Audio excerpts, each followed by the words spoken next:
दोस्तों आखिरकार European union ने वो फैसला ले लिया है जिसका हम सभी को डर था और अब फाइनली यूरोपियन यूनियन ने भारत के ऊपर एक बड़ा बैन ठोक दिया है। जहां एक तरफ भारत पिछले एक साल से यूरोपियन यूनियन के साथ बातचीत कर रहा था ताकि दोनों ही नेशंस के बीच में फ्री ट्रेड एग्रीमेंट साइन हो सके और दोनों ही देशों के बीच में बड़े ट्रेड्स हो सके, लेकिन यूरोपियन यूनियन की तरफ से लिया गया ये फैसला शायद उनके लिए एक बड़े नुकसान का कारण बन सकता है। ओवरऑल हम बात करते हैं कि भारत पर इसका क्या इम्पैक्ट पड़ने वाला है और लॉन्ग टर्म में यूरोपियन यूनियन को इसके क्या नुकसान उठाने पड़ेंगे। आइए सारी चीज इस वीडियो में समझते हैं। बस हमें सपोर्ट करने के लिए इस वीडियो को छोटा सा लाइक और चैनल को सब्सक्राइब जरूर कीजिएगा। देखिए पिछले एक हफ्ते से ही इस पर बातचीत चल रही थी कि जो भी देश या खासकर उस देश में काम कर रही कंपनीज रशिया से किसी भी तरीके के रिलेशंस रखती हैं तो उन्हें एंट्री नहीं दी जाएगी यूनाइटेड स्टेट या फिर यूरोपियन यूनियन या फिर कहें यूरोप के तमाम देशों के अंदर। और ऐसा इसलिए किया गया कि जब रशिया यूक्रेन वॉर शुरू हुआ तो अमेरिका सहित यूरोपीय देशों ने रशिया के ऊपर सैंक्शंस लगा दिए, लेकिन इसके बावजूद भी चाइना, भारत सहित तमाम देश रूस के साथ अपने व्यापार करने में जुटे थे। और अब दोनों ही देशों के बीच में जब युद्ध रुकने का नाम नहीं ले रहा है तो बैन लगाना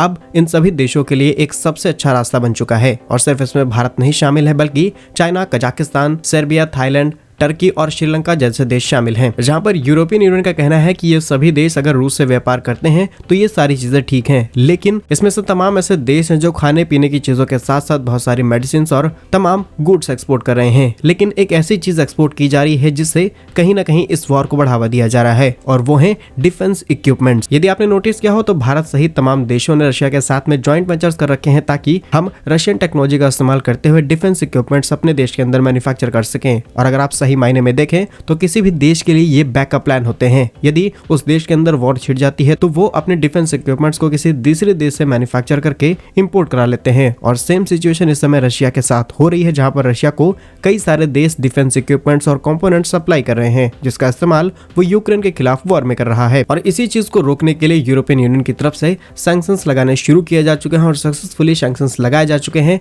चाइना, कजाकिस्तान, सर्बिया सहित तमाम देशों के, और उसमें भारत का नाम भी शामिल है। और अगर हम सिर्फ भारत के कॉन्टेक्स्ट में देखें तो भारत को कई बार रोकने की कोशिश की गई है, फिर चाहे वो एपीआईज के लाइसेंस को लेकर हो या फिर पेटेंट को लेकर के, इन सभी चीजों में भारत को रोका जाता है। एफटीए को लेकर के टैरिफ डाउन कर दिए जाते हैं जिससे भारत का मनोबल और ज्यादा टूट जाता है कि हम एफटीए आखिर किस बेस पर करें। और अब रिसेंटली यूरोपियन यूनियन ने अनाउंस किया है कि वो अपने कार्बन बॉर्डर टैक्स रूल को लाने वाले हैं जिसके तहत उनके देश के अंदर आने वाला जितना भी स्टील है उसको प्रोड्यूस करने के लिए किसी भी प्रकार के ऐसे प्रोसेस का इस्तेमाल नहीं किया जाएगा जिससे कार्बन इमिशन होता है। फिर चाहे वो उनके देश के अंदर हो या फिर देश से बाहर, उन्हें इससे मतलब नहीं है, उस पर्टिकुलर स्टील को प्रोड्यूस करने के लिए कार्बन इमिशन नहीं होना चाहिए। और अगर आप नोटिस करेंगे तो भारत की टाटा स्टील, आर्सेलरमित्तल जैसे बड़े प्लेयर्स यूरोप के अंदर काम करते हैं और तमाम चाइनीज प्लेयर भी इस इंडस्ट्री में हैं। लेकिन यहाँ पर इन सभी देशों की कंपनियों को रोकने की कोशिश की जा रही है। यदि आप ध्यान से देखेंगे तो पाएंगे कि माइनिंग, क्रूड ऑयल का बिजनेस, स्टील प्रोडक्शन, ये ऐसे बिजनेस है जहाँ पर हम कार्बन इमिशन को जितना भी मिनिमाइज कर सके, कार्बन इमिशन होता ही होता है। अब आप डायरेक्टली कहें या फिर इनडायरेक्टली उन सभी देश की कंपनियों को